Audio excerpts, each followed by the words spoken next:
HBO's Game of Thrones prequel has managed to shatter all records, and for good reason. It has given starved fans the fantasy craving they've been wanting ever since the original series ended. But that's not all though. House of the Dragon is also just a lot easier to follow than Game of Thrones. In today's video, we'll discuss just why this is the case and a lot more. So let's dive right in. First off, the setting is much easier to understand for the casual audiences. Game of Thrones managed to bring the fantasy genre to wider mainstream audiences, but it still had many elements that made it a difficult series to sell, especially in the beginning. The show starts without much of an introduction to most of the houses, and as a new viewer, you're most likely left to understand who's who and what's going on by yourself. Either that, or you're supposed to ask a friend who's seen the series already to help you understand the basics. With just how much Game of Thrones threw at you, even from the first episode, it wasn't surprising to see so many casual viewers get a bit overwhelmed with it. This is a problem that House of the Dragon has seemingly solved though, and we think that's one of the main reasons behind the show's widespread popularity. The prequel is just much more accessible than the original series, making it a worthwhile watch not just for longtime fans, but also for the more casual audiences. The plot of House of the Dragon is centered around the Targaryen family, for the most part. While there are other houses like House Velaryon, House Hightower, and House Strong in the mix, the focus is always on the Targaryens. This makes it much easier to keep in mind who's important and who isn't. Fans don't need to keep an entire thesaurus of character names and introductions handy every time they start an episode of the series, and we think that's a huge plus. Next, it helps that the show is a Game of Thrones prequel. Another reason why many fans find House of the Dragon so easy to keep up with compared to Game of Thrones is because it's a prequel. Unlike in Thrones, where you were thrown into the massive land of Westeros and asked to understand everything from the get-go, the prequel has the advantage of building off on your existing knowledge. You don't need to be given an introduction to the Targaryens or the Lannisters. If you're a Game of Thrones fan, it's assumed that you've already been introduced to these important families, and so the creators have really been able to use this to their advantage and make the viewing experience that much smoother. The series offers all the many elements that fans have come to love from the original fantasy drama. There's subtle dialogue, great editing, and interesting themes, all mixed in with plenty of blood and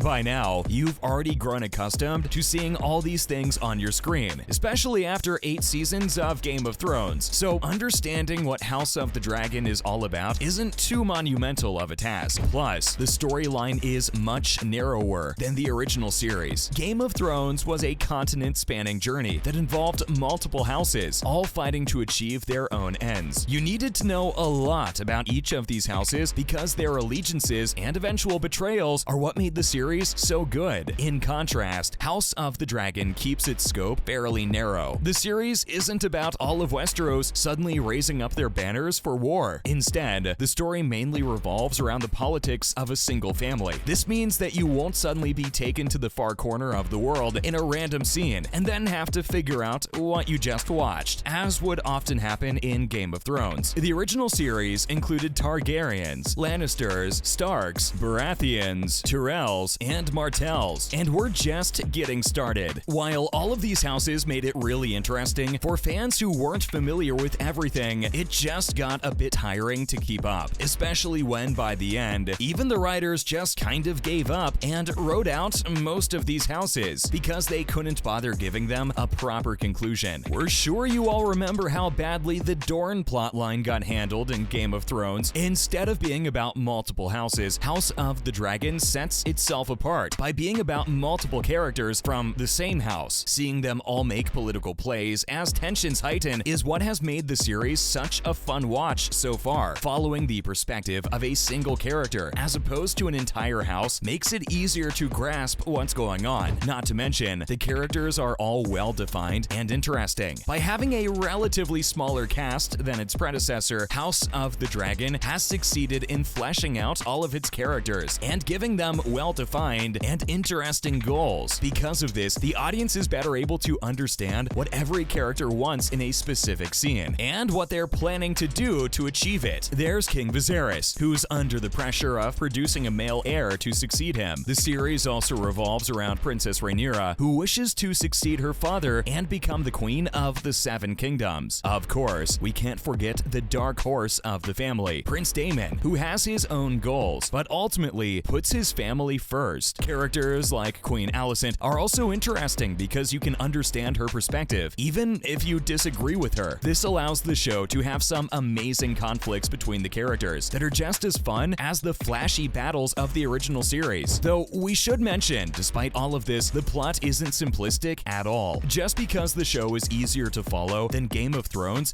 doesn't mean that the writers are creating a simpler story this time around. The prequel has all the scheming and complex narrative hooks that made the original show so good, but the fact that it's on a much smaller scale allows for easier understanding. We anticipate the story to get more complex and layered as it continues, especially with the upcoming Targaryen Civil War storyline, but because it started off on a smaller scale and introduced its main cast to us gradually, House of the Dragon has succeeded at something Game of Thrones often struggled with. Viewers of the original series sometimes found themselves a bit confused as to just what was going on at any given moment, and the long season hiatuses made things even hazier. We expect the prequel series to be a much more comfortable and ultimately enjoyable experience because of this, even if it isn't objectively the better show. Moving on, the smaller focus may be for the better. While some fans might be a bit disappointed that House of the Dragon doesn't share the same wide scope that the original series did, we think this is actually for the better. This is because the wider any series expands, the tougher it becomes to conclude it. Many fans pointed out how for a certain point in its story, Game of Thrones felt like its world was expanding in size and scale. Up until season 4, when the show was mostly based on books, the series continued to have a gradual increase in its world building. But when the source material began running thin, it became clear that the writers were struggling with how they could expand the series further. And so, they started to cut plot threads short and reeled the world building back in. Instead of introducing us to new lands and characters, they wrote out entire plot lines. In the end, they rushed the ending and removed big portions of the story that could have made it more interesting. If you rewatch Game of Thrones nowadays, you might end up asking yourself multiple times what the point of a lot of plot points was. We don't expect the same problem to happen in House of the Dragon. This is because not only is the series narrower in its focus, which means it'll be easier to conclude it, but also because the source material for the show is already finished. Finally, there is one confusing element about the series. While the show has done an excellent job at being accessible to mainstream audiences, there's one element about the series that often has people scratching their heads, and that's the time jumps. The first few House of the Dragon episodes has us jumping from one year to the next without any indication as to how much time has passed. From episodes 2 to 3, there's a time skip of at least 2 years, but this isn't highlighted anywhere in the series. Fans are mostly expected to pick up on this on their own. By episode 5, quite a few years have passed, but the exact time is unclear unless you're Googling it or literally counting down the years from the throwaway dialogues given by the characters. This problem is further seen in episode 6, which opens with a 10-year time jump. Hopefully, the series is now done with the time skips, and we can finally keep track of what year we're in. That's a wrap for this video. Do you think House of the Dragon is easier to follow than Game of Thrones? Let us know in the comments below. Make sure to give this video a thumbs up and subscribe to our channel for more videos like this. See you in the next one.